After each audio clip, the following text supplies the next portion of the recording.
Sveiki vyrai, šiandien labai trumpai apie paprastą reiškinį kiekvieno vyro gyvenime. Tai tą sąrašą darbų, kurio vis nepadarom, kuris tempiasi iš paskos kiekvieną dieną. Ir būtent tas sąrašas yra viena iš didžiausių priežasčių, kodėl mūsų savimonė apie save, savo vertė, jinai krenta po biškį žemyn. Dėl to, kad tas sąrašas pastoviai tįsiasi iš paskos, pastoviai mus seka.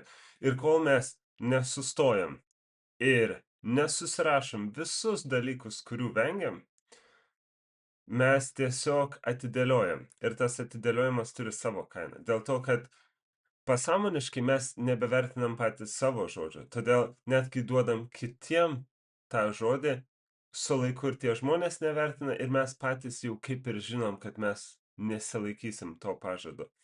Tai vienas iš stipriausių įrankių, kuriuos aš suradau visame šitame, tai yra tiesiog paimti ir susirašyti viską, kam jaučiame spaudimą, kam jaučiame kažkokį nenorą daryti ar vengimą. Tai gali būti pokalbiai, galbūt su žmona, su vaikais, su partneriais. Tai gali būti galbūt sąskaitos, gal kažkokie atostogų sprendimai, gal netgi tai gali būti kažkas tokio paprasto kaip, pasižadėjau sau nusipirkti naujus batus, bet vėl nejau sportuoti, nors sakau, kad eisiu sportuoti ir pradėsiu dar vieną pirmadienį po šitos savaitės. Ir tas nevyksta.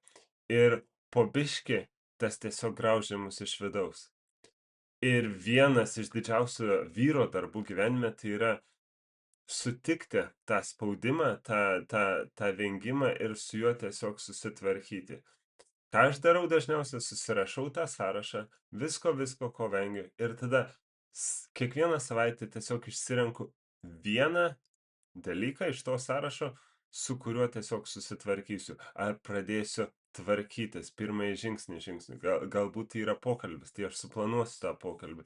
Galbūt tai yra tiesiog sprendimai, kuriuos aš apsiėmiau daryti dėl to, kad kiti žmonės, jeigu darys, tai nepadarys teisingai, ar ne?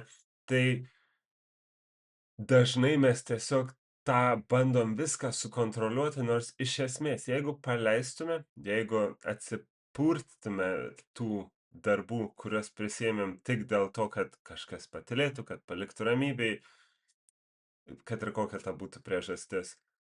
Tada mes atlaisvinam tą sąrašą ir gyventi be sąrašo darbų, kurie velkasi iš paskos, yra daug paprasčiau, dėl to, kad tada atsiranda labiau tas atsirinkimas. Kam aš iš tikrųjų sakau taip, kam aš sakysiu ne. Dabar mano sąrašas tuščias. Jei aš pasakau taip, tai reiškia, kad aš padarysiu. Aš žinau, kad aš padarysiu. Ir aš kartu su vyrais, su kuriais dirbau, mes turim tokią kaip statistiką, kurią sekam. Tai vienas iš dalykų, kurių aš prašau jų padaryti, tai išsirinkti bent vieną praktiką, kurią daro dėl savęs. Vieniem tai yra kvėpavimo pratimai, kitiem tai yra šaltas dušas, ar ledo vonia, ar tiesiog rašymas į sąsiuvinį dalykų, kurie yra jų galvose. Ir iš tų žmonių, kurie pasirinko daryti nors vieną iš tų veiklų, kiekvieną dieną, jie per 6 savaitės pamatė 57% streso sumažėjimą. Taigi, jie susirašė darbus, kurių vengė, pradėjo juos po biškį išbraukinėti ir taipogi darė vieną praktiką dėl savęs. Ir ta viena praktika sukūrė didžiulį pokytį jų savijautoje. Ir iš esmės ne pats kvėpavimas ar rašymas sukūrė tą streso sumažėjimą. Ne, tą streso sumažėjimą sukūrė pastovumas to 1-2 darbų, kuriuos darom kiekvieną dieną. Pastovumas tos praktikos išbraukti iš sąrašo.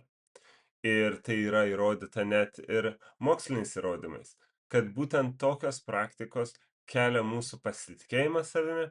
Kai mes pasitikime savimi, mūsų kūno kalba darosi platesnė, mes užėmam daugiau vietos ir tuo metu kiti žmonės pradeda labiau pasitikėti mumis.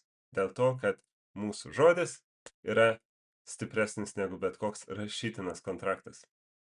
Tai va, šiandien taip trumpai, be jokio pasiruošimo, bet tiesiog norėjau pasikalbėti būtent šiomis temomis, kurios pastaruoju metu iškilo per pokalbius su kitais vyrais. Tai ką, gražios dienos ir iki sekančio karto nepamirškit pasidalinti su vyru, kuriam galbūt būtų verta šitą išgirsti. Iki.